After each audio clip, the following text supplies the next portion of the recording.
Welcome to this episode of the EVERBLACK Podcast, where we'll be talking all things Download Festival 2020. And to join me to talk all about the massive festival is my good buddy and photographer for EVERBLACK, Dan Maynard. How you going, man? I'm doing well. How are you? I'm very good on this crazy Sunday afternoon. We're all in full prep mode for the festival that's coming up. We're going to Sydney, and that's on March 21st.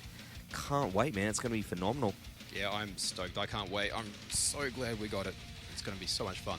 Yeah, man. Well, last year was a really big year for us. I mean, we went down and there was just so much going on. I really enjoyed the day, and they just really put on such a great festival, and I'm so glad that it's back in action. Who was your favourite to shoot? For last year, Fever 333 was definitely the highlight of the year. They were insane. The singer Jason, straight from the start, like, he had the egg over his head. The second that came off, like, the dude didn't stop moving.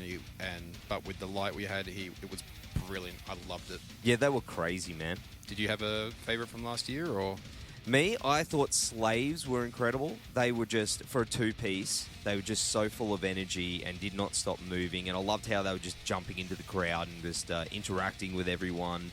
I also loved Code Orange. I think they were the most violent band I've ever seen live. They were just brutal, stank face inducing, heavy.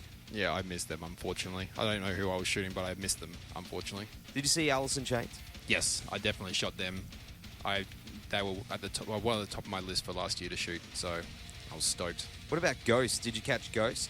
Yeah, Ghost, on top of Fever, were my other favourite band to shoot as well, and out of the entire day, Ghost were the band that I most wanted to see, like, just as a spectator, so I was stoked. Yeah, man, and of course there was Slayer. Slayer was phenomenal. Anthrax. It was a really good day, and I really liked the way that they had it set up as well for just the punters and media as well, like ease of access to everything. You know, wasn't waiting a million years to go to the toilet. No, that was perfect. It was amazing. So, of course, this year is a massive year as well. We've got Deftones, Jimmy Eat World, My Chemical Romance for, that's their first, comeback show down in Australia. Yeah. Clutch, Ministry, In Flames, Testament. One of the big ones for me is Carcass, of course, and Venom Prison. Talking about Carcass, we will be talking to Bill Steer from Carcass on this episode a little bit later. But out of that lineup, who's the one that you're really keen to shoot? 110% is Deftones. Deftones are probably my top two bands that I really need to see in my entire life as far as a photographer. And them and Metallica and Rammstein, so knocking one out of top three off the list just with this, so I'm stoked. Who else is on there? On my list of bands to shoot, so Jimmy Eat World's up there, Clutch, In Flames, Ailstorm, Test. I mean, it's a solid lineup, man. I can't wait to actually just go down and enjoy the day and see a bunch of people, because you always seem to run into people that, Yeah, even when you're in a whole different state. It's like the whole Queensland crew is down there. It's such a good time, and I can't wait to do it again. Get up, get on that flight, go down and spend a couple of days hanging out in Sydney. Yeah, I'm there for less than 24 hours. That's going to be fun. Yeah. And then you got to edit. Yep. 2 days of editing. Oh, man, it's going to be awesome. Are you going to go to any of the side shows? I plan on Deftones and In Flames on mine. Yeah, that's going to be awesome. I'm keen on Ministry, and of course, if I can swing it, if I can get back in time from the flight on the Sunday, I'm keen on Venom Prison. They're playing nice. The Foundry, man. The Foundry's an awesome little venue. Unfortunately, I've never been there, but I've heard good things. Yeah, man. Yeah, the side shows. It's just going to be like one whole week of just awesome shows. I can't recommend it enough. So tickets are on sale now through Mosh Tix, and that's you got Sydney. Sydney's changed venue to the Domain, so it's no longer at Parramatta. Yeah, go get your tickets now to the side shows, livenation.com.au. It's all through there. And, man, I'll see you bright-eyed and bushy-tailed on the Saturday morning in Sydney. Woo! See you then. All right, before we go into this episode with Bill Steer from Carcass, I just need to mention that it is brought to you by our good friends at Blacklight Art and Design, who are our go-to for all our screen printing needs. They do shirts, hats, patches. If you can wear it, they can print it. They've done all our shirts and hats for EVERBLACK Media, and they've got such a great turnaround. Awesome guys. www.blacklightad.com.au. The show is also brought to you by our good friends at RW Promotion, who are the best in the biz when it comes to stickers, flyers, banners, badges, and all other promo you need for your band or business. Go check them out at www.rwpromotion.com.au. Also want to give a shout out to our friends of the occult clothing brand Electric Witch, who are just kicking ass right now. Go check out all their awesome apparel at www.electricwitch.com.au. Also, our friends at Lumberpunks Axe Throwing Club. We've got 2 clubs in Queensland, one on the Gold Coast and one at West End in Brisbane. So if you're going to be kicking around, waiting for those shows, go pop into Lumberpunks at West End and throw some axes and have a good time. So shout out to those boys. You're pretty involved with those guys, aren't you? Yeah, so 2 boys who opened it, Sam and Tyson, I worked with at the Hard Rock Cafe, and I've watched them from the very start build this from the ground up, and it's amazing what they've done. And they've basically stolen half the crew from Hard Rock, so they haven't got me yet.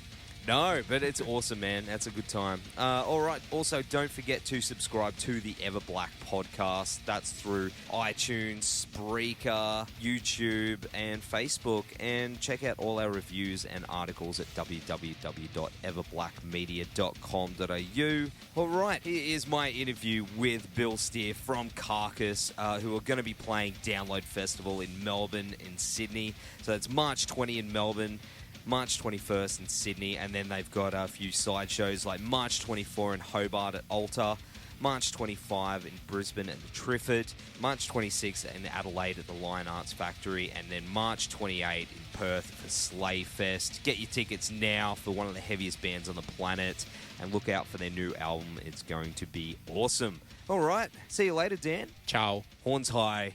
Enjoy. Bill Steer, how are you, my friend? Oh, doing well. How about you? Yeah, really good, dude. Really good. You know what, man? It's been a few years since we've caught up, and a hell of a lot has happened in that time. So, how you been anyway? Like, what's happening? It's been a quiet few weeks, that's for sure. It's unusual for us to have this much time off, but we started rehearsing again this week, and we're going to Sweden at the end, the weekend, I guess. And then, next stop after that would be Australia. Oh, dude, we are so keen because, you're coming down here for Download Festival and some sideshows. It's huge for us. We haven't got many festivals left, but that one in particular is a really good day. Have you done Download before over your way? Yeah, we did it here in the UK not too long ago, and it was actually surprisingly good for us. We weren't in the best shape because we'd done a festival. I can't remember where it was, but I'm guessing it was in Southern Europe the night before, and finished very late. I guess we just pretty much, it was like a sleepless thing where we just went straight in the early hours to the airport and stuff. So I guess we didn't expect much from it. But yeah, it was a load of fun in the end. Oh, that's awesome, man. I've seen some pictures of you guys playing some festivals like, was it Knotfest in Mexico, which just looked insane. Yeah, I guess we've done a couple of those Knot Fests. You never know quite what to expect, obviously, given the nature of the festival. But in the past, it's been quite good to us. But, the crowds that you play to are massive, huge. There's a lot of love for Carcass, of course. Well, yeah, certainly. If we place the right audience, there certainly is. I think with something like a Download or a Knot Fest, you don't know quite how much of that there will be because you're talking about a wider spread of people. And there's going to be a lot of folk who aren't familiar with the band. That's just natural. But that's also a really good thing. You know what I mean? Yeah, well, it's good for us. It keeps us on our toes, and also, yeah, we might get across to some new folks, so that's great. Have you found that, especially with the the younger generation, coming through, that they're like, you're gaining some new fans? Yeah, but as a general thing, it's tended to be that way anyhow, because when we started doing festivals again and touring, I guess, around the surgical period, front rows of audiences for us tended to be younger people, really. It was a mix of ages, but it was surprising how large a percentage of our crowd was young, really, so that was nice. It's awesome because it seems to become like it's a generational thing now. You guys are legendary. Dad or older brother, or like me, like I'm a grandpa, you know what I mean? Like passing on those records to kids and the next generation. It's just going to keep going and going, man. I guess that for you guys would be an awesome feeling to know that, you know, you've really had that success. Yeah, I guess it feels good to know that the music's lasted this long, because at the time I think we had this idea that the whole scene might burn out within a couple of years. You don't tend to have a very strong, you know, vision for the future when you're 19 or 20 or whatever. Yeah. It's crazy though, because I mean, at the moment, death metal seems to be like doing really, really well. Like it's, you know, you've got bands that have taken influence from you, like, you know, for like Cattle Decapitation and bands like that. They seem to have taking that influence and pushing it forward. What's your thoughts on bands like that, paying tribute to you in that way? I mean, I'm aware of those bands, but I don't know much about them, if I'm honest. Dan, our drummer, I know for a fact is a fan of that band, because there's been a little bit of talk about the two of us doing some kind of touring together later in the year, somewhere or other, and he was very excited about that. So, yeah, if it's good for him, I should check it out. Oh, dude, absolutely. I saw them here a couple of weeks ago and they were incredible. So the two of you together would be like just one of the best tours ever. Right, cool. Sign me up wherever it is in the world. That'd be incredible. Mm-hmm. You're teasing us with this, you know, August 7th release date. Yeah. Yeah, I mean, I only just discovered this myself yesterday, so it's kind of a surprise, really. But I think for most of us in the band, we started to just kind of drift away from even worrying about it, because there've been so many release dates talked about. You didn't want to get your hopes up. You know, at one stage, it would seem like, you know, maybe April or May, and then it just kept shifting further and further back. So after a while, you just thought, well, let's not, you know, depress ourselves dwelling on this. Let's just see what the label come up with. Is there an album title? Yeah, Torn Arteries. Brutal. That sounds awesome, man.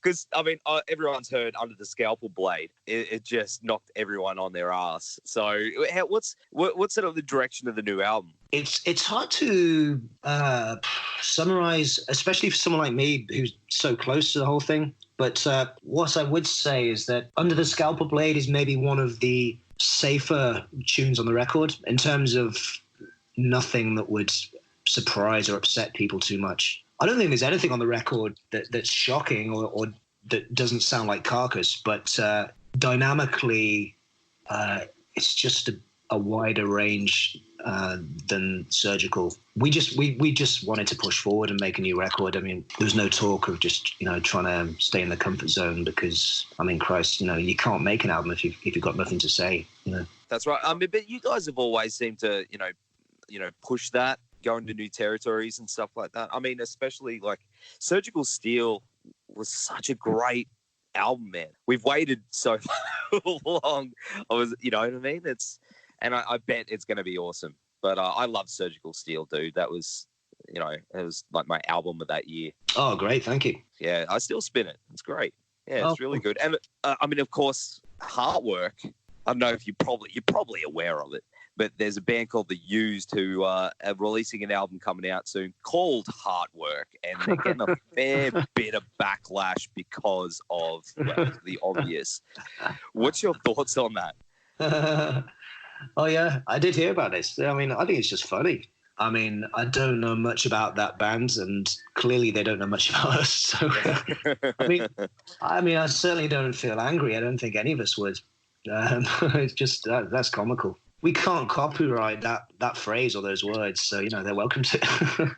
But that album is so iconic that, yeah, you know what I mean? Like, it's kind of like releasing an album called Ride the Lightning. You know what I mean? Well, maybe not quite of that magnitude, but I get what you're saying. Yeah. Man, people are pissed. Yeah, I mean, it's just funny. I mean, Christ, it's 2020. These things happen, you know. Yeah, that's it. Well, man, of course, you know, you guys travel the world, and you're playing all these crazy places, and there's a lot going on in the world right now, especially, you know, like coronaviruses and just all this kind of stuff. I mean, how do you navigate the world going out, knowing this is all? I mean, it's nothing new, but going out there and being prepared for all those things. It's probably best not to think about it too much. You just make yourself ill and stressed. But I guess, yeah, you need to have some awareness at the back of your mind, just in case you exposing yourself, to something, in an unnecessary fashion or whatever. But yeah, I mean, that's just a rule of thumb for life. You can't, stay hiding at home the whole time just because of the dangers out there. I mean, there's always been dangers of some kind. And, of course, you and Jeff have been jammed together for so many years now. And, how do you feel about, that your musical relationship has evolved over that time? I know you took some time off there for a few years, but you came back really damn strong, man. Thanks. Well, I guess it's like any long-term working relationship in music. You take a couple of young blokes who are friends as teenagers and they start doing some music together, and it's just fun at that stage. If you're lucky, it sort of develops into something more, something resembling a quote-unquote career, and that's fantastic. But of course, that does change the nature of the friendship somewhat. But yeah, I mean, we are still friends. I mean, of course, there's plenty of times when we annoy each other, but when the band goes out to do stuff overseas, hang around together as a gang. There's no sloping off to your room or your bunk or whatever, and refusing to talk to anybody. I mean, we all go out for dinner, go out for drinks together, and just trying to just maintain a camaraderie. It's got to be fun while you're out there. That's awesome. You still have that brotherhood, man. That's, after all these years, and it shows in the music too and your performance. Oh, cool. So, absolutely, dude. Well, man, thank you so much again for taking the time to hang out on the show. It's always a pleasure, Bill. And you guys are my highlight for Download. I've got it marked down on the calendar. I can't wait to see you guys again. It's going to be fucking incredible. Oh, excellent. Thank you. Yeah, man. So that's Download Festival on March 20 in Melbourne and March 21 in Sydney. And then you're playing Hobart, Brisbane, Adelaide, and Perth. It's going to be awesome. Bill, until then, take care, my friend. Nice to talk to you. Yeah, you too. See you soon.